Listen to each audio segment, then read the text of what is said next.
Hello there, this is RC. It is turn 5, so I'm doing 5.3 for Japan. I had $23 at the end of last turn, so as a result, I am going to spend $10 on 2 SNLF. I'm going to spend $8 on 2 regular Marines, and then I'll have $5 left over, and I'll buy an infantry, and I'm going to upgrade a militia to an infantry. And because I've spent all that time, effort, and money upgrading and building a new factory, I'm going to do 3 tech rolls. I'm going to go for long range aircraft, improved factories, and wartime economy. All right, so that is my 3 moves. I'm going to unfortunately have to move the camera here to show you some dice and whatnot on the technology chart. Might as well move it right now and roll my dice all at the same time here. All right, let's make sure this is right in the middle of the screen. There you go. Okay, so I'm going to roll long range aircraft. I need a 7, and a 6 is not going to cut it. All right, wartime economy. Let's see if we can get a 7. A 2 is not going to cut it, so that's 0 for 2. Improved factories. A 3, so I'm 0 for 3. There you go. No dice. Okay. All right, well, we have some combat moves. But first, before I get right into the combat moves and the non-combat moves, I'm just going to explain a couple things about what was going on here. In the rules, Russia is allowed to attack Xinjiang and create a new minor nation. And we were under the impression that that would still be allowed to be given to the CCP and the CCP. But because it couldn't be, because it was a controlled minor, the CCP were losing their ability to build artillery and anti-aircraft. They were also losing their ability to gain their bonus income by being next to USSR, because Xinjiang Roundel isn't the same as that one. So they would have either had to wait for Russia to declare war on somebody or take over part of Mongolia or something like that to get those bonuses. And we found that out after the fact of the attack and creation of said minor power. So as a result, the easiest thing we could think of to solve the problem without having to go back through a whole bunch of things is just make it so it never happened. So the Russians moved these 2 motorized units out of Xinjiang, and they gave it up to the CCP. So there we go. And guess we did not get a recruitment roll last turn for the CCP. Yeah, so he rolled a 7 rather than the 6 he needed. So only 1 infantry was railed from Peking to what is this, Shanxi, rather than a 2nd infantry from the recruitment roll. And I'm noticing that CCP is attacking the KMT. I'm liking that. It's a no truce deal. No more truce. You know? So interesting. All right. I'm going to do 2 combats. I'm going to be attacking Peking. There's 2 infantry there. I'm going to be bringing these 5 infantry and the Korean mountain infantry from Suian, which means I'm abandoning Suian at the moment. And that's going to be that for that move. You know what? I'm also going to be bringing 3 fighters and this infantry as well out of Rihi. Okay, so that's my black arrows, in case you're wondering. And I'm just going to zoom you in a little bit here so you can see exactly what I'm talking about. So we've got these infantry and that colonial coming out of Suian. And then we got this 1 infantry and these 3 fighters coming out of Rihi. So they're all going to Peking. Now, this tactical bomber out of Rihi is going to be attacking Nanking, along with 2 tactical bombers and the fighter that are on the aircraft or carriers. So there we go. This one will have a movement of 2 left, and these ones will have a movement of 3 left. It's not going to matter. They're moving 1 or 2, so it's all good. Now, we're going to have some alternatives of what's going on. Oh shoot, you couldn't see that on the screen here. Anyway, there you go. Let's zoom you out just a little bit. Come on. No, not in. Out. There we go. Okay, so now you got my red arrows is the tactical bomber only going 1-2 into Nanking, and we got these planes from the carriers going 1 into Nanking. I'm also going to be amphibiously assaulting with 7 units. So what I'm going to be doing is I'm going to be taking these 2 transports out of C Zone 89. They're going to scoop up the 2 SNLF and the 2 infantry out of Hunan, abandoning Hunan completely at this point in time. And these 2, I'm just going to put them on there so it's easy to see. These are going to be amphibiously assaulting. All right, along with this tactical, these 2 tacticals, and this fighter. Just putting it all on the card there so it's clear as day.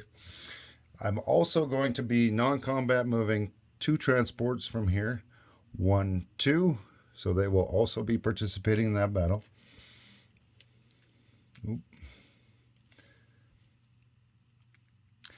And that will be bringing 3 more infantry out of Honshu, which will be landing in Nanking. So that brings me to 2, 4, 5 infantry and 2 SNLF. That allows me some bombardments. So I'm just going to kind of shuffle my units around here so you can see what I'm doing. So out of C Zone 54, I have a battleship, 2 heavy cruisers, and then I'm going to move a battleship out of 89 to 54 to give me 2 battleships. These arrows are just in the way. I'm not a big fan of these things. So that's 2 battleships and another battleship out of 89, or battle cruiser out of 89. And then a heavy cruiser out of 89. So I'm going to have 2, 4, 6 bombardments there with heavy cruisers and up. All of the stuff that Japan already has on the board here. And I'm going to add a light cruiser into that. And then down here, we're going to blockade this port. Actually, yeah, we'll bring a destroyer down there. And then, so we're going to blockade all the ports in the C Zone here with this small fleet. That would be a light cruiser, a destroyer, and a torpedo boat destroyer from C Zone 89 to C Zone 88. That is a combat move apparently now. I guess you couldn't just, whatever. These 2 destroyers are moving up here. And apparently I have to declare it on combat moves. So those will be blockading the port along with any of these boats after they're done their combat. Because they're going to be sitting in front of the port in the C Zone. So those boats are all blockading. And if I can only use some of them, then so be it. I don't really understand the whole semantics of that rule change, so I'll have to figure that out. All right, so that is my attack. I'm going to be rolling these guys for bombardments, and this is my attacking units. And there is a city, which is not surrounded, so these guys will be +1. So it'll be 2 militia at 3, I believe, and 1 infantry at 5. And that's the whole meal deal. So I'm just going to slide all these militia off my islands. There's 1 on every island. I'm sure you guys can figure it out when I put them back later. All right. It just makes it easier to get everything done at the same time. And I want to make sure you can see the whole dice tray. Okay, let's do some bombardments first. So we've got 2 battleships, and I'm going to throw a battle cruiser in there in red. So 2 at 4, 1 at 3. And we've got no hits at all. That's a cock 12, but I'm not going to bother re-rolling it. It's close enough to a 12. All right, I now have 3 regular heavy cruisers, and I've got one light cruiser. So I'll do the light cruiser in blue, and the regular cruisers at 2 are going to be in black. And I also have no hits. So there we go. No first strikes. And they have no first strikes on their defense. No first strike hits anyway. So let's do some aerial attacks here. I have this handy dandy thing. So tacticals are going to be in black, fighter in blue here. So, and we've got one target selected hit from a tactical because it's less than 3, and we've got a hit from the fighter, so that's 2 hits. And regardless, this is going to be a infantry if it matters. Now 2 SNLF at 3, no hits, and I need 5 infantry at 2, and we've got no hits. All right, so there we go. So what I'm basically going to be taking is the fighter. I'm assuming he's going to take a militia, and I'm going to target select the infantry. So I'm just going to move those guys into Hunan for right now. And what we'll do is we'll roll back 2 militia and 1 infantry. And they're at, the yellows are the militia at 3, and the blue is the infantry at 5. Of course. Let me just slide that one out. That's an 8, but they got 2 hits on me. Now I have a choice of losing my 2 SNLF units or losing 2 infantry instead of 1 of them. It's probably going to be cheaper for me to lose my 2 SNLF. I don't really want to do that, but so be it. So there we go, and we've lost 1 infantry and 1 militia. We now have 1 militia left, and let's roll some. Let's hopefully get a hit with these aircraft, and then we're just done. And I'll roll the militia. Yeah, let's roll these separately. That's a 9, 11, 11, 3. Okay, so we got a hit. Now let's roll the 1 in defense back at 3. It's a 1. There we go. It's not first round anymore, so I'm going to lose 1 guy. So there we go, and I've got 4 landing infantry. I'll have to grab a pie in a second here, but we can just throw that down here for right now, upside down. There we go. Now let's try this one up here in Rihi. Yep, you can see Rihi up there. So I have 6 infantry. I've got 1 colonial that attacks at 3. There's no rivers or anything for me to go as a negative, but we do have a non-surrounded city, so they will be +1. All right, so I have 3 fighters rolling. And let's just roll that first. Let's see if we can get 2 hits. 3 fighters. I got a 6 and a 4. We're done. So we're just going to roll those 2 infantry back at 5. And we got 1 hit. So that will be 1 infantry off for me. 2 infantry off for the CCP. All right. And that was expensive, but I mean, I needed to get some money here somehow. Okay, so the CCP are going to lose that one. It's going to become Japanese. And that means that from Suian, I've moved 5 infantry, and the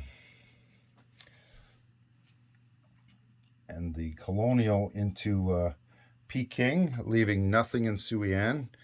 The infantry from Rihi was a casualty, and the aircraft from Rihi, I need to do some non-combats here, so I'm just going to land my planes, all right?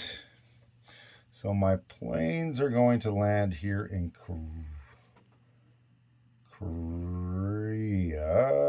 Nah. I'll just leave them in reheat. They'll do the trick from there. We'll be fine.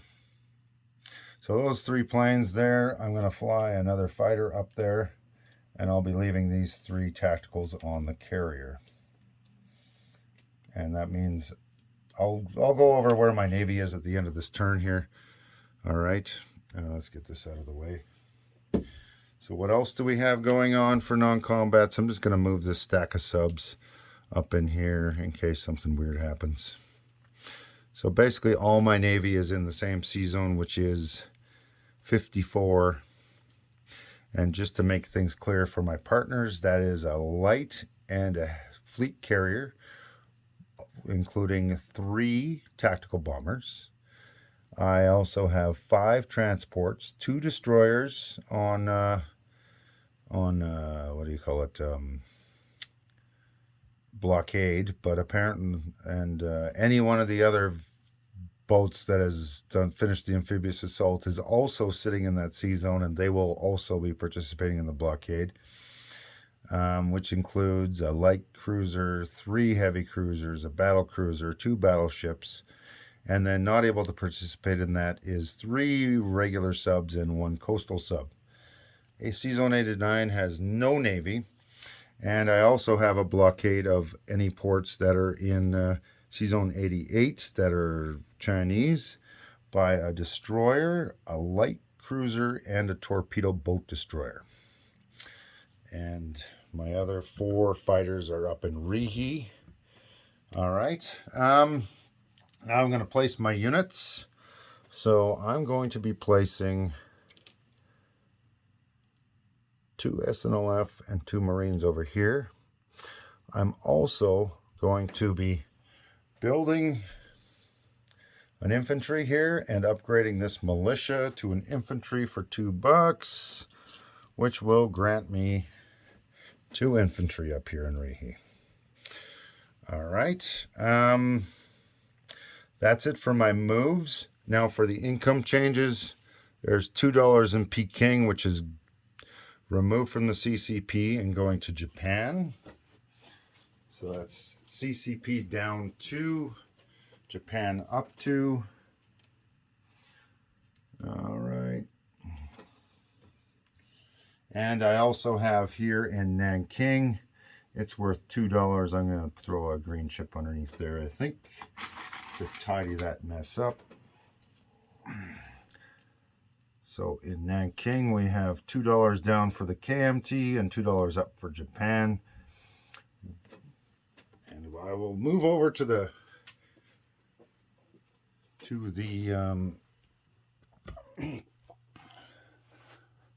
income tracker and show those changes. All right, so income tracker. KMT, oh shoot. Yeah, they didn't go up or down any, so they moved from 5 down to 3 because they're down 2. Japan then moves up 2 from 19 to 21. And then the KMT moved from 8 to 6, which moves Japan up from 21 to 23. And I still had oil bonus income of 2 last turn, but I did some combat moves this turn, so it's down to 3.